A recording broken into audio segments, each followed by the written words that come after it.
Welcome to my channel. महत्त्वाची सूचना. या व्हिडिओमधील सर्व माहिती केवळ शैक्षणिक उद्देशानं दिलेली आहे. ही कोणत्याही प्रकारची गुंतवणूक सल्ला नाही. गुंतवणूक करण्यापूर्वी कृपया स्वतःचा अभ्यास करा किंवा आपल्या आर्थिक सल्लागाराचा सल्ला घ्या. या व्हिडिओतील माहितीवर आधारित घेतलेल्या कोणत्याही निर्णयासाठी आम्ही जबाबदार राहणार नाही. धन्यवाद. एखाद्या कंपनीचा महसूल म्हणजे ज्याला आपण टॉप लाईन म्हणतो ती 18% वाढते, पण त्याच वेळी कच्च्या मालाचा खर्च वाढल्यामुळे त्यांच्या ऑपरेटिंग मार्जिनवर खूप मोठा दबाव येतो. आता सामान्यतः अशा परिस्थितीत काय व्हायला हवं? साहजिकच कंपनीचा अंतिम नफा घसरायला हवा किंवा किमान तिथे वाढ तरी थांबायला हवी. अगदी बरोबर. पण जर तोच अंतिम निव्वळ नफा चक्क 22% वाढलेला दिसला तर तर तिथे नक्कीच काहीतरी आर्थिक जादू झालेली असते. हो, कारण जास्त माल विकूनही प्रत्येक वस्तूमागे मिळणारा नफा कमी होणं आणि तरीही वर्षाच्या शेवटी बँकेत जास्त पैसे उरणं हा एक खूप मोठा विरोधाभास आहे. नक्कीच.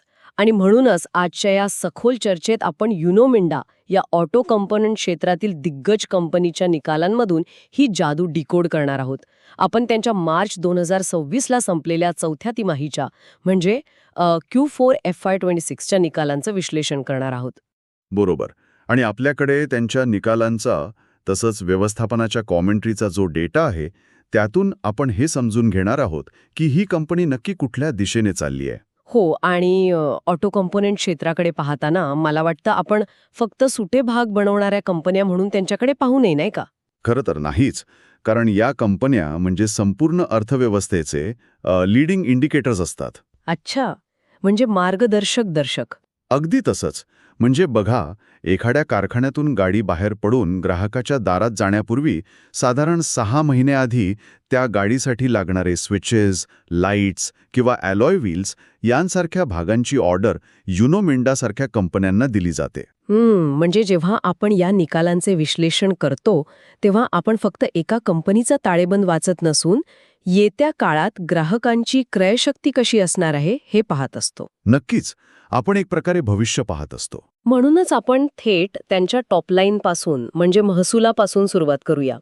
आकडेवारी स्पष्ट सांगते की युनोमिंडाचा या चौथ्या तिमाहीतील एकूण महसूल 5,336 कोटी रुपयांवर पोहोचला आहे. बापरे, हा आकडा खरोखरच खूप मोठा आहे. हो ना. आणि मागील वर्षीच्या याच तिमाहीत म्हणजे मार्च 25 मध्ये हा आकडा 4,528 कोटी रुपये होता. म्हणजे ही 18% वार्षिक किंवा वायोवाय वाढ आहे. पण मला इथे एक गोष्ट खूपच रंजक वाटली. यात 6% क्वार्टर ऑन क्वार्टर वाढ सुद्धा आहे. डिसेंबरच्या 5,018 कोटींवरून मार्चमध्ये 5,336 कोटी.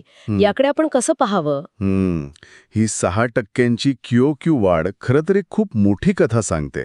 म्हणजे सामान्यतः भारतीय ऑटो मार्केटमध्ये तिसरी तिमाही जी ऑक्टोबर ते डिसेंबरची असते. हो, सणासुदीचा काळ असतो तो. बरोबर. दिवाळी, दसरा असल्यामुळे गाड्यांची विक्री अचानक वाढते आणि साहजिकच या कंपन्यांचा महसूलही स्पाइक घेतो.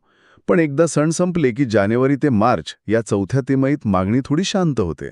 म्हणजे ऐतिहासिकदृष्ट्या चौथ्या त्रिमाहीचा महसूल तिसऱ्या त्रिमाहीपेक्षा कमी किंवा फ्लॅट असायला हवा. अगदी बरोबर. पण इथे युनोमिंडाने डिसेंबरच्या सणासुदीच्या महसुलाला केवळ ओलांडलेच नाही तर त्यावर 6% भर घातलीय. म्हणजे ही गाडी केवळ टॉप गिअरमध्ये नाहीये तर ती सातत्याने वेग पकडते. होय. आणि हे एका तात्पुरत्या फेस्टिव्ह स्पाइकचं लक्षण नसून बाजारात गाड्यांसाठी असलेली मागणी स्ट्रक्चरल किंवा पायाभूत स्वरूपाची आहे हे यातून सिद्ध होतं. अच्छा, म्हणजे ऑटोमोबाईल कंपन्यांचे कारखाने पूर्ण क्षमतेने सुरू आहेत. पण माझा एक प्रश्न आहे, जेव्हा आपण म्हणतो की युनोमिंडाचा महसूल 18% वाढतोय तेव्हा ते नक्की काय विकत आहेत? हा खूप चांगला प्रश्न आहे. कारण बाजारात गाड्यांच्या विक्रीची एकूण संख्या 18% नक्कीच वाढलेली नाहीये. मग या एका कंपनीचा महसूल एवढा कसा वाढू शकतो? इथे आपल्याला किट व्हॅल्यू ही संकल्पना समजून घ्यावी लागेल. किट व्हॅल्यू म्हणजे एका गाडीमध्ये युनोमिंडाचे किती रुपयांचे सुटे भाग बसवले जातात ते. अगदी बरोबर. पूर्वीच्या काळात एका साध्या गाडीमध्ये काय असायचं? फक्त बेसिक हॅलोजन लाईट्स, मॅन्युअल खिडक्यांचे हँडल आणि साधा हॉर्न. तिथे युनोमिंडाची किट व्हॅल्यू खूप कमी होती. हां, बरोबर आहे. पण आजच्या आधुनिक आणि प्रीमियम गाड्यांमध्ये बघा, LED matrix headlights, touch base switches, digital instrument cluster आणि प्रगत ॲकोस्टिक्स असतात. अच्छा, म्हणजे गाड्यांची एकूण विक्री कदाचित 5 किंवा 6% वाढली असेल, पण प्रत्येक गाडीत बसवल्या जाणाऱ्या त्यांच्या पार्ट्सची किंमत लक्षणीयरित्या वाढलीय. नक्कीच. जास्त गाड्या विकल्या जाण्यापेक्षा प्रत्येक गाडीत जास्त आणि महागडं तंत्रज्ञान विकलं जात आहे. हेच त्यांच्या 18% महसूल वाढीचं मुख्य इंजिन आहे. हे खूपच स्पष्ट करणारं आहे. आता महसूल वाढला हे मान्य, पण तो सगळा पैसा प्रत्यक्ष बँकेत जमा होतोय का? हो. कारण आपण सुरुवातीला जो विरोधाभास बोललो, तो आता इथे बॉटम लाईनकडे पाहताना समोर येतो. नफ्याचे आकडे. हो, कंपनीचा निव्वळ नफा 372 कोटी रुपये झालाय, जो मागील वर्षी याच काळात 289 कोटी रुपये होता. म्हणजे ही 22% मोठी झेप आहे. बरोबर. आणि प्रतिशेअर कमाई किंवा EPS सुद्धा 4 रुपये 64 पैशांवरून 5 रुपये 64 पैशांवर गेली आहे.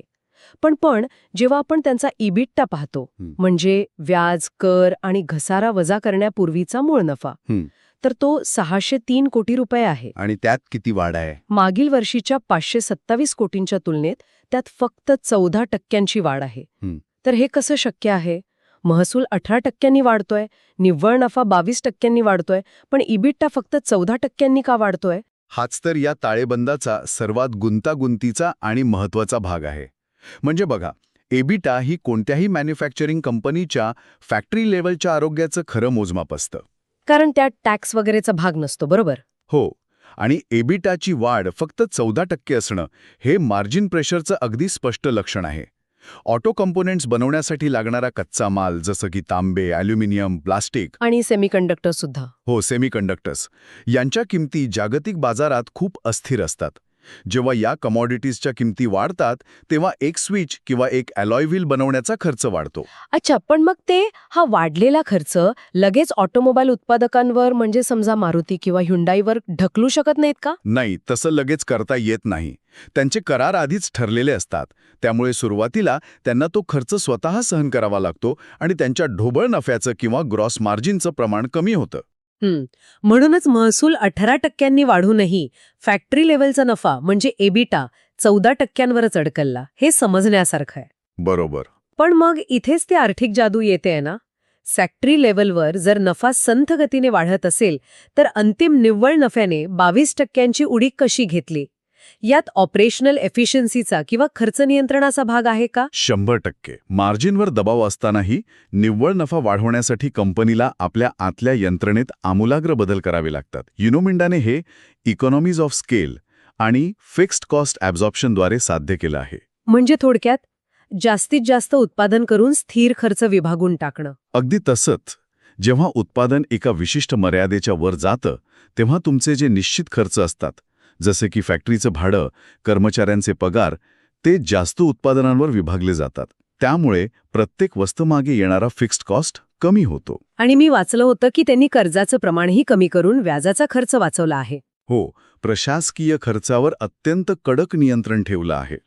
आणि यात अजून एक खूप महत्त्वाचा भाग आहे, तो म्हणजे प्रॉडक्ट मिक्स सुधारणे. प्रॉडक्ट मिक्स म्हणजे मगाशी आपण जे प्रीमियम पार्ट्सबद्दल बोललो होते ते. होय. जर एखादी कंपनी फक्त 50 रुपयांचे साधे स्विचेस विकत असेल, तर त्यात नफ्याचं प्रमाण खूप कमी असतं. पण जेव्हा तीच कंपनी 5,000 रुपयांचं टच स्क्रीन पॅनल विकू लागते, तेव्हा त्यातील नफ्याचं मार्जिन खूप जास्त असतं. बरोबर. आणि युनोमिंडाने जाणीवपूर्वक आपला मोर्चा या हाय मार्जिन उत्पादनांकडे वळवला आहे. त्यामुळे कच्च्या मालाचे भाव वाढूनही प्रीमियम उत्पादनांच्या वाढत्या विक्रीने तो फटका भरून काढला. आणि निव्वळ नफा थेट 22%वर नेऊन ठेवला. बापरे, हे व्यवस्थापनाचं मोठं यश म्हणावं लागेल. आता आपण सध्याचं गणित पाहिलं, पण भविष्याच्या रस्त्यावर काय आहे? भविष्यातील दिशा खूप महत्वाची आहे. हो, कारण या निकालांच्या आधारावर युनोमिंडाला स्ट्रॉंग असं रेटिंग दिलं गेलं आहे. आणि यामागे EV म्हणजेच इलेक्ट्रिक व्हेइकल्स आणि प्रीमियम गाड्यांचा ट्रेंड हे सर्वात मोठे पॉझिटिव्ह ट्रिगर्स मानले जात आहेत. नक्कीच. EVमुळे ऑटो कॉम्पोनंट क्षेत्राचं संपूर्ण चित्रच बदलत आहे. पण मला नेहमी एक प्रश्न पडतो, EVमध्ये असं काय वेगळं आहे? म्हणजे पारंपरिक पेट्रोल किंवा डिझेल गाड्यांपेक्षा EVसाठी लागणारे पार्ट्स इतके वेगळे का असतात? हा एक अतिशय महत्वाचा तांत्रिक बदल आहे. लोकांना सहसा असं वाटतं की EV म्हणजे फक्त इंजिन काढून तिथे बॅटरी लावली की झालं काम. हो, सामान्य समज तसाच आहे. पण तसं नसतं. EVचं संपूर्ण आर्किटेक्चर वेगळं असतं. एक साधं उदाहरण देतो. पारंपरिक पेट्रोल गाड्यांचा स्वतःचा एक मोठा आवाज असतो, त्यामुळे त्यातील अकॉस्टिक्स किंवा हॉर्न सिस्टम वेगळी असते. पण ईव्ही पूर्णपणे शांत असतात, त्यामुळे सुरक्षेच्या कारणास्तव ईव्हीमध्ये अकॉस्टिक व्हेइकल अलर्टिंग सिस्टीम बसवावी लागते, जेणेकरून रस्त्यावरून चालणाऱ्यांना गाडी येत असल्याची चाहूल लागावी. अरे चा, म्हणजे ज्या गोष्टीची पेट्रोल गाडीत गरजच नव्हती ती ईव्हीमध्ये एक आवश्यक सेफ्टी फीचर बनली आहे. अगदी बरोबर. आणि युनोमिंडा या सिस्टीम्स बनवण्यात आघाडीवर आहे. शिवाय वायर हार्नेस हा प्रकार ईव्हीमध्ये खूप गुंतागुंतीचा असतो. पेट्रोल गाडीतील वायरिंग आणि हाय व्होल्टेज बॅटरीवर चालणाऱ्या ईव्हीमधील वायरिंग यात जमीन-आसमानाचा फरक आहे. म्हणजे तिथे जास्त सेन्सर्स आणि प्रगत सिस्टम्स लागतात तर. हो. आणि युनोमिंडाने स्वतःला असं काही प्रस्थापित केलं आहे की भारतात बनणाऱ्या बहुतांश ईव्हीमध्ये त्यांच्या उत्पादनांचा मोठा वाटा असतो. जशी ईव्हीची बाजारपेठ वाढेल तशी त्यांची किट व्हॅल्यू आणखी वेगाने वाढणार आहे. हे सगळं ऐकायला खूप सकारात्मक वाटतंय, पण आपण वास्तवाकडेही दुर्लक्ष करू शकत नाही. प्रत्येक व्यवसायात काही धोके असतातच. धोके तर असतातच. सध्याच्या अहवालात ऑटो क्षेत्रातील संभाव्य मंदी आणि कच्च्या मालाच्या किमतीतील चढउतार हे मुख्य धोके म्हणून नमूद केले आहेत. जागतिक परिस्थिती पाहिली तर व्याजदर वाढलेले आहेत, गाड्या महाग झाल्या आहेत. बरोबर. अशा स्थितीत जर ऑटो क्षेत्रात खरोखरच मंदी आली तर कंपनीने प्रीमियम पार्ट्स आणि ईव्हीसाठी उभारलेला हा एवढा मोठा डोलारा कोसळू शकतो का? हा धोका नक्कीच अस्तित्वात आहे आणि अर्थव्यवस्थेच्या चक्रानुसार मंदी येणं स्वाभाविक आहे. पण इथेच युनोमिंडाने निवडलेली प्रीमियम रणनीती एका शॉक ॲब्झॉर्बर प्रमाणे काम करते. शॉक ॲब्झॉर्बर हे जरा अधिक स्पष्ट करता येईल का? नक्कीच. बघा, जेव्हा व्याजदर वाढतात किंवा महागाई वाढते तेव्हा त्याचा सर्वात पहिला आणि मोठा फटका एंट्री लेव्हल किंवा सर्वसाधारण बजेट गाड्या घेणाऱ्या ग्राहकांना बसतो. हो, कारण हा ग्राहक वर्ग अतिशय प्राइस सेन्सिटिव्ह असतो. बरोबर. 50,000 रुपयांनी गाडी महागली तरी ते आपला निर्णय पुढे ढकलतात. पण जो ग्राहक 25 किंवा 30 लाख रुपयांची प्रीमियम गाडी खरेदी करणार असतो त्याला व्याजदरातील छोट्या बदलांचा फारसा फरक पडत नाही. अच्छा, म्हणजे तो वर्ग प्रीमियम गाड्या खरेदी करणं थांबवत नाही. अगदी तसंच. आकडेवारी पाहिली तर सध्या भारतात एंट्री लेव्हल गाड्यांची विक्री मंदावली आहे, पण एसयूव्ही आणि प्रीमियम गाड्यांची विक्री वेगाने वाढत आहे. म्हणजे अर्थव्यवस्थेच्या रस्त्यावर कितीही खड्डे असले तरी प्रीमियम सेगमेंटच्या या शॉक ॲब्झॉर्बरमुळे कंपनीच्या महसुलाला मोठे धक्के बसत नाहीत. बरोबर. आणि मगाशी जो कच्च्या मालाच्या किमती वाढल्याचा धोका आपण बोललो ना, तो प्रीमियम उत्पादनांमध्ये सहजपणे ग्राहकांवर वळवता येतो, ज्याला आपण पास-थ्रू म्हणतो. म्हणजे बजेट कारमध्ये 500 रुपयांची वाढ करणं कठीण असतं, पण प्रीमियम कारमध्ये 5,000ची वाढ सहज खपून जाते. होय. शिवाय सरकारचं ईव्ही क्षेत्राला असलेलं मोठं पाठबळ आणि सबसिडीज यामुळे तिथेही वाढीचा आलेख चढाच आहे.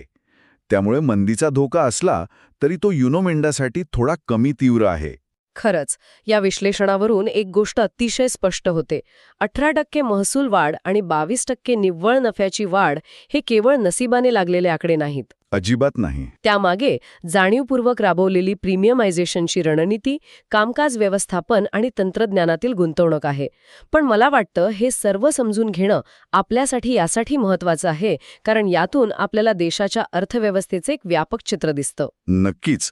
जेव्हा अशा कंपन्या एवढं मोठं तंत्रज्ञान आणि सुटे भाग विकत असतात तेव्हा तो देशातील उत्पादन क्षमता आणि तंत्रज्ञानातील अपग्रेडेशनचा पुरावा असतो. हो, आणि ऑटोमोबाईल क्षेत्र सध्या अशा वळणावर आहे जिथे गाडी ही एका मेकॅनिकल मशीनकडून इलेक्ट्रॉनिक गॅजेटकडे वाटचाल करत आहे. आणि युनोमिंडासारख्या कंपन्या या गॅजेट्सचं हार्डवेअर पुरवत आहेत.